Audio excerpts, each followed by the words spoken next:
Hi guys, welcome to my YouTube channel. In today's video, we will learn about exception handling in Power Automate Cloud Flow. So please watch this video till the end so that you can understand it completely.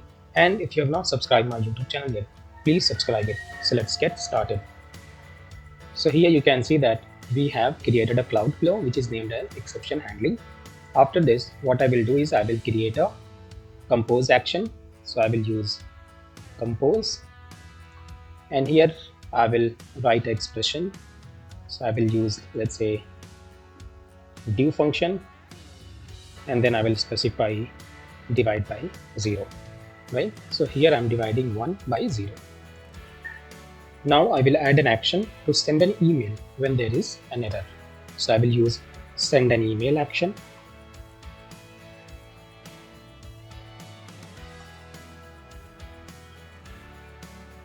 Here you can see the connection is getting created. Now here I will specify the email to which I want to send the email, or from here I will click on add dynamic content, and then from here I will choose user email. The subject is going to be exception handling,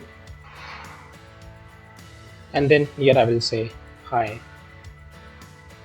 there was an error while running the flow.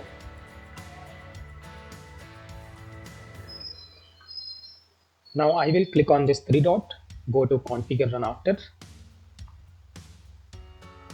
and then here I will choose has failed. So if there is any error on the compose action, then this send an email action will be executed. Now I will click on save, and then I will run the flow. Now I will click on test, manually test, and then click on continue, and then click on run flow. As you can see, there was an error on the compose action, and then here this action was executed. Now I will check the email. Now here you can see that we have got an email which says that there was an error while running the flow, right? But it does not give the error details. Now I will go to Power Automate Cloud Flow. To get the error details, what I will do is I will click on edit, and here I will add a scope action, and here I will give the name as try,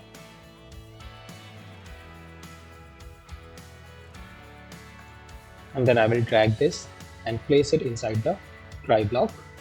Then here I will add another action which is going to be scope again, and this time I will name this as catch block,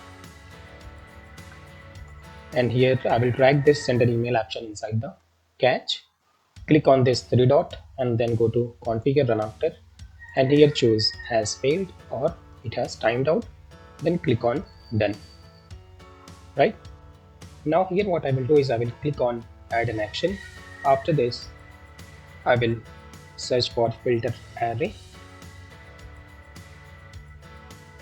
and then I will just drag this action down, and here I will use the result function, and then here I will specify the action which is try, right?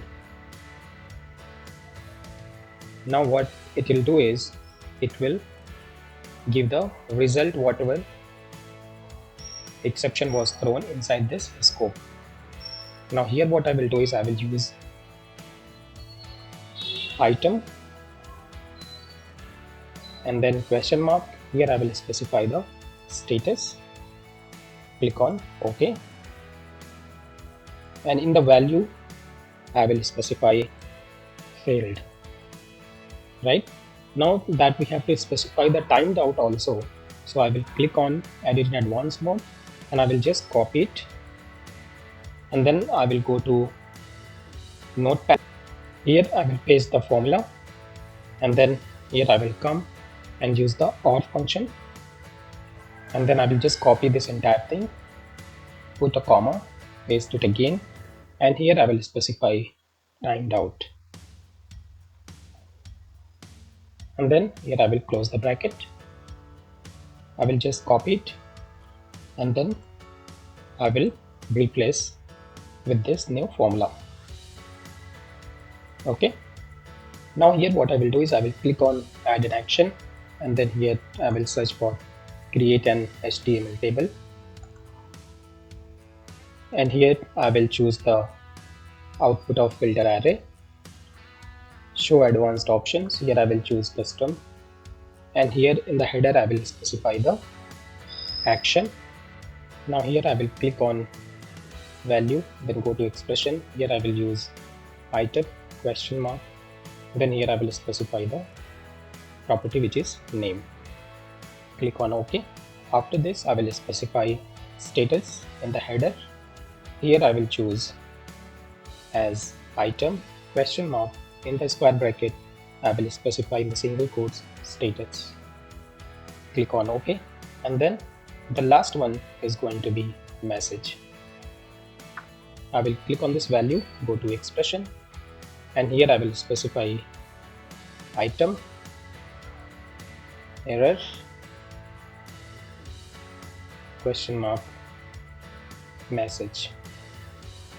Click on OK. After this what I will do is I will click on send an email, and here I will use the output of the create HTML table, and I would also like to specify the link of this flow. For that I will click on code view, go to the next line, and here I will use a href, and in the single quotes I will specify the link. For that I will have to construct the URL, and then I will close this tag, and here I will say check flow run, and then I will close the anchor tag here. Now in the single quotes I will click on expression, and here I will specify the concat function.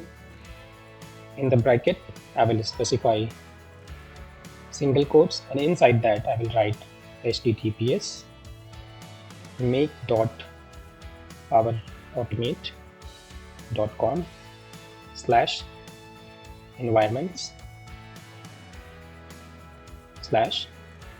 and then comma. Here I will use workflow function, question mark. In the square brackets I will use tags, and then I will use environment name.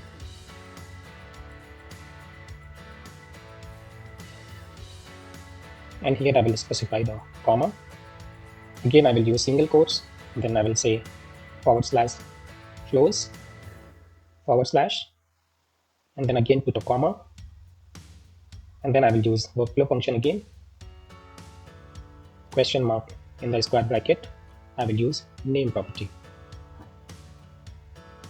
and here I will specify comma. In the single quotes I will say /runs/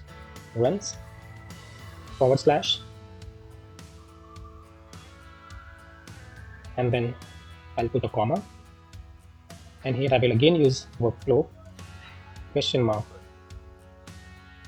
run, and then I will use name,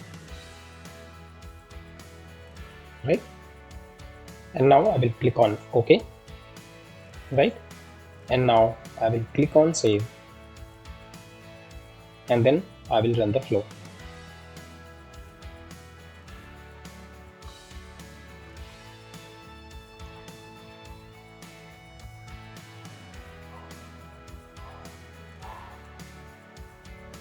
You can see flow execution has completed, and try block was failed and it came to catch block.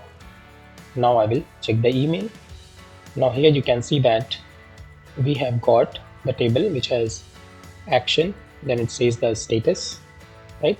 And the message is that unable to process template language expression in action, and here it tells the exact error message. And here you can see that we have got a link to that flow. So I will just click, and you can see that the flow has been opened here, right? Apart from this, if you want to add a block for finally, for that again you can use the scope, right? And here you can rename this scope as finally, and in this scope you can define the actions which will be executed irrespective of the try block is failed or not. And here you can specify if the catch block is successful or it has skipped, right? Because if this block is successful, in that case the catch block will not be executed, right? And that is why you will choose these two options, which is successful or is skipped. In both cases, the actions defined in this finally block should get executed, right? So this is how you can do the exception handling in Power Automate Cloudflare. If you like this video, please click on the like button and please subscribe my YouTube channel. And if you have any question, please post it in the comment section. Thank you for watching. Have a great day.